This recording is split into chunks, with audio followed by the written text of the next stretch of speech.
ഇവിടെ ഒരു പൃഷ്ടാവിൻ്റെ ആഗ്രഹപ്രകാരം ആ പൃഷ്ടാവിൻ്റെ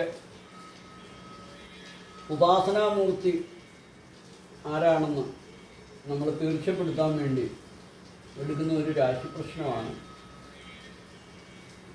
അപ്പം അദ്ദേഹത്തിൻ്റെ ഗ്രഹനില പ്രകാരം ചില ഗ്രഹസ്ഥിതികളൊക്കെ 5-ാം ഭാവത്തിലും 9-ാം ഭാവത്തിലുമൊക്കെ ഉണ്ട്. അപ്പം ആ ഗ്രഹനില പ്രകാരം ആരാണ് ഉപാസനാമൂർത്തി എന്ന് കണ്ടുപിടിക്കുന്നതിന് വേണ്ടിയുള്ള ഒരു രാശിയാണിത്. അപ്പോൾ അത് താല്പര്യമുള്ളവർക്കൊക്കെ കാണാൻ വേണ്ടിയാണ് നമ്മളെങ്ങനെയാണ് അതിൻ്റെ രാശി എടുക്കുന്നതെന്നുള്ളതിൻ്റെ ഒരു ഉദാഹരണമാണ് ഞാനിവിടെ എടുക്കുന്നത്. ഭഗവാനി മുരുകാ ഭഗവാനി ഭഗവാനി സദസ്തേ കാര്യം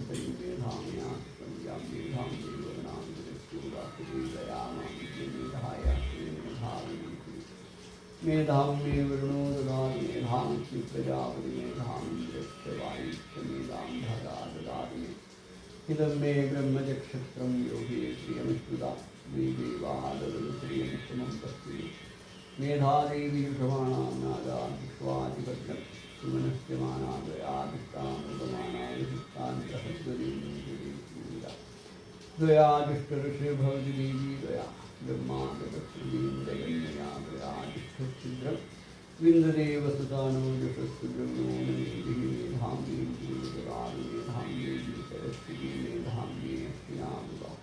വാദധാം പുഷ്കരസ്രജ പുഷ്കരാസുജയാ മേധാജലീയാത്മനാദിമേധാസരസ്വതി സാമാം മേധാസുരഗുരുസദാത്മം സ്വാഹ സാമാം മേധാസുരഗുരുശ്വരീകാഹിരണ്യവർണ്ണ ജഗദ്ജഗന്മ്യാമൂർജസ്തുതിവൈസ ഹിന്ദുമാനാ കാമാം മേധാസുപ്രതീകാദിസന്ത ശ്രീമേധാമേ പ്രജാമേ യസ്തുസ്തേജോ ദദാമി മേധാമേ പ്രജാമേ ഇന്ദ്രിയം ദദാമി മേധാമേ പ്രജാമേ സൂര്യോ സാധു ദദാമി ഭഗവാനി ഭഗവാനി നാരായണ ഭഗവാനി ഭഗവാനി ഭഗവാനി പൃഷ്ടാവിൻ്റെ ഭരത ഉപാസനാമൂർത്തി ഭഗവാനി ഉപാസനാമൂർത്തി ആരാണെന്നുള്ളത് ഭഗവാനി ഈ രാശിയിൽ കാട്ടിത്തരണം.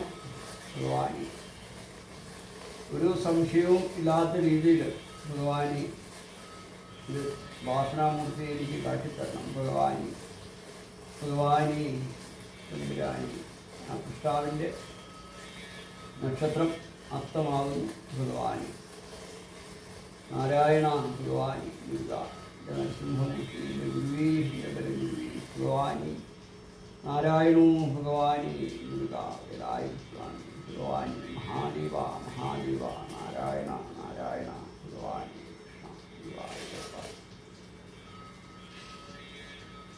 അപ്പോൾ കർക്കിടകം ഭഗവാനി വൃശ്ചികം മീനം കർക്കിടകം വൃശ്ചികം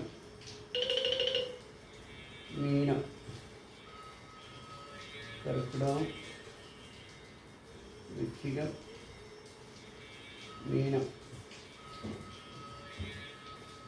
കർക്കിടകം വൃശ്ചികം മീനം.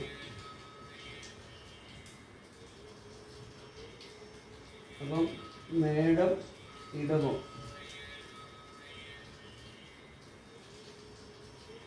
അപ്പം ഇടവം രാശി ആരൂഢമായിട്ട് 2 വ്യാഴം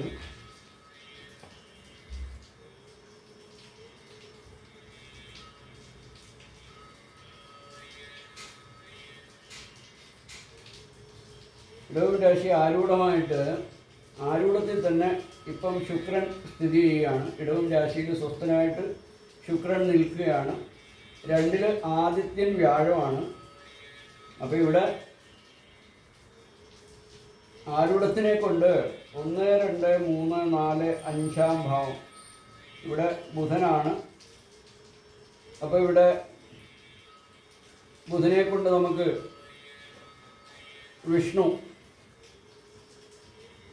ഗുളികനാണ്, 5-ൽ ഗുളികനാണ് നിൽക്കുന്നത്. ഗുളികാധിപതിയാവുന്ന ബുധൻ 3-ലാണ്. അപ്പം 2-ാം ഭാവാധിപതിയും 5-ാം ഭാവാധിപതിയാവുന്ന ബുധൻ 3-ൽ, 5-ൽ ഗുളികൻ. അപ്പോൾ നമ്മൾ ഈ ഉപാസനാമൂർത്തികളെ നമ്മൾ കണ്ടുപിടിക്കാൻ 5-ാം ഭാവം 9-ാം ഭാവം കൊണ്ടാണ് ചിന്തിക്കേണ്ടത്. അതിൽ 2 രാശികളിൽ ഏത് ഗ്രഹമാണോ ബലവാനായിട്ട് നിൽക്കുന്ന ഏത് രാശിയാണോ ഏത് ഗ്രഹമാണോ ആ ഗ്രഹത്തിൻ്റെ ദേവതയാണ് നമ്മൾ ഉപാസനാമൂർത്തിയായിട്ട് നമ്മൾ എടുക്കുക.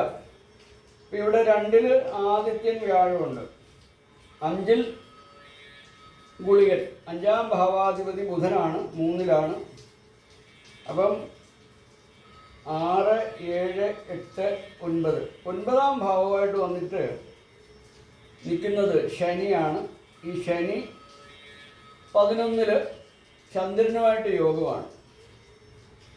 അപ്പം ഇവിടെ 9-ാം ഭാവം ശനി, 5-ാം ഭാവം ബുധൻ. അപ്പോൾ ഈ ബുധൻ്റെ രാശിയിലാണ് വ്യാഴം നിൽക്കുന്നത്, ആദിത്യൻ നിൽക്കുന്നത്. ആരൂഢത്തിൽ ശുക്രനുണ്ട്. അപ്പോൾ ശുക്രനും ബുധനും വ്യാഴത്തിനും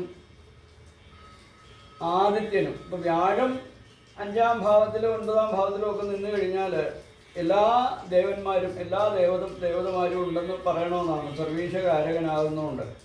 അപ്പോൾ ഇവിടെ 2-ൽ ആദിത്യൻ വ്യാഴം, അപ്പം തന്നെ വൈഷ്ണവം വിഷ്ണുവിന് ബന്ധം വന്നു. എന്നുവെച്ചാൽ 5-ാം ഭാവാധിപതി ബുധനാണ്, ബുധൻ്റെ രാശിയിൽ തന്നെയാണ് ആദിത്യനും ഗുരുവും നിൽക്കുന്നത്. 9-ാം ഭാവം ശനിയുടെ മകരം രാശിയായിട്ടാണ് വന്നിരിക്കുന്നത്. പക്ഷേ അത് വ്യാഴത്തിൻ്റെ നീചരാശിയാണ്. പക്ഷേ 9-ാം ഭാവാധിപതി 11-ൽ മീനം രാശിയിൽ. അപ്പോഴവിടെയും വ്യാഴത്തിനും ദുർഗയ്ക്കും ബന്ധം വന്നു, ചന്ദ്രനും ഉണ്ട് അവിടെ. അപ്പം ഇത് ഒരു നരസിംഹമൂർത്തി ആണോ എന്നുള്ളതിൻ്റെ ഒരു സംശയം ഇവിടെ വന്നിട്ടുണ്ടെന്ന് വെച്ചാൽ ആദിത്യനും വ്യാഴത്തിനും ബന്ധം, ബുധന് ബന്ധം, ശുക്രൻ ആരൂഢത്തിൽ.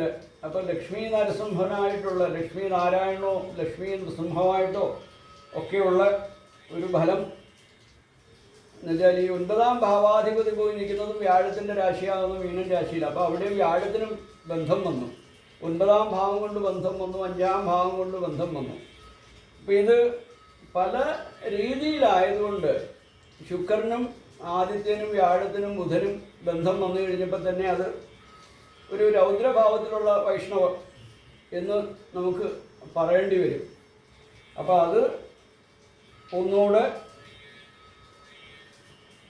എടുക്കുന്നതിന് വേണ്ടി, അതോടൊപ്പം നമുക്ക് ഏകദേശം ഒരു ഐഡിയ, ഒരു ഉദ്ദേശം നമുക്ക് കിട്ടി, ഒരു ഫലം കിട്ടി. ഏകദേശം വിഷ്ണു അല്ലെങ്കിൽ നരസിംഹം, രൗദ്രഭാവത്തിലുള്ള വിഷ്ണു അത് നരസിംഹമാണ്.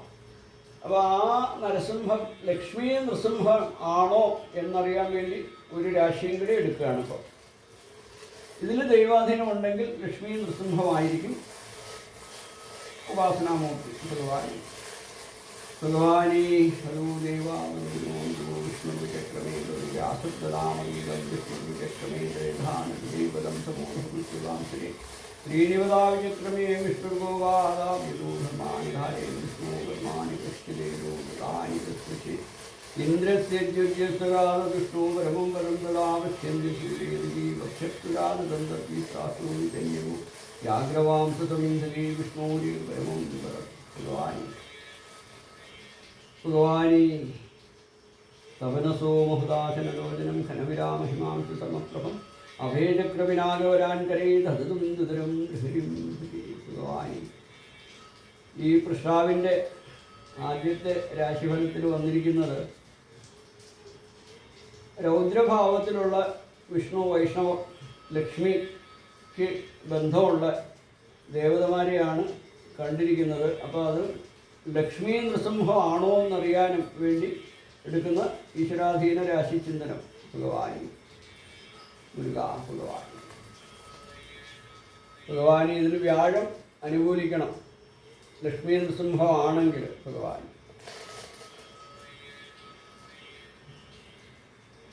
കർക്കിടകം, വൃശ്ചികം, മീനം.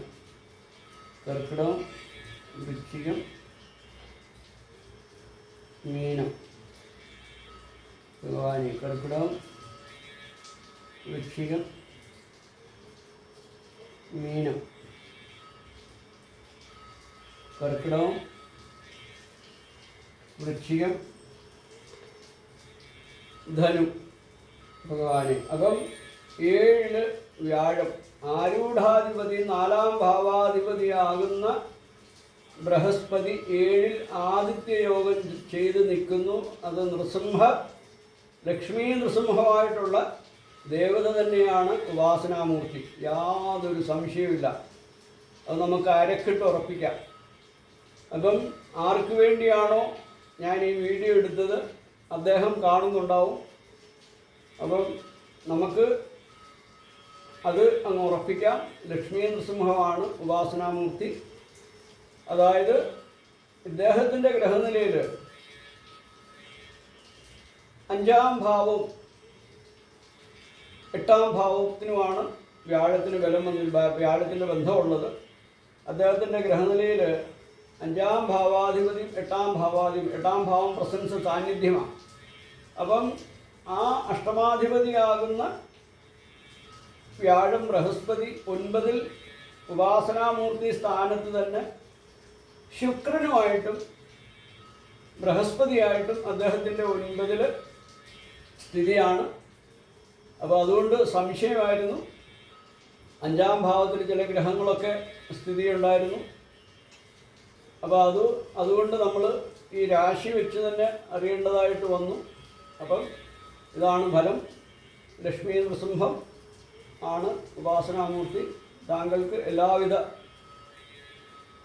ഐശ്വര്യവും ആശീർവാദവും അനുഗ്രഹവും ഒക്കെ എല്ലാം നൃസിംഹ ഭഗവാന്റെ, ലക്ഷ്മി സമേതനായിട്ടുള്ള ഭഗവാന്റെ പക്കൽ നിന്നും അങ്ങേക്ക് ആ കടാക്ഷം വന്നു ഭവിക്കട്ടെ എന്ന് പ്രാർത്ഥിച്ചുകൊണ്ട് രാശി മടക്കുന്നു. ഹരി ഓം, ഹരി ഓം, ഹരി ഓം.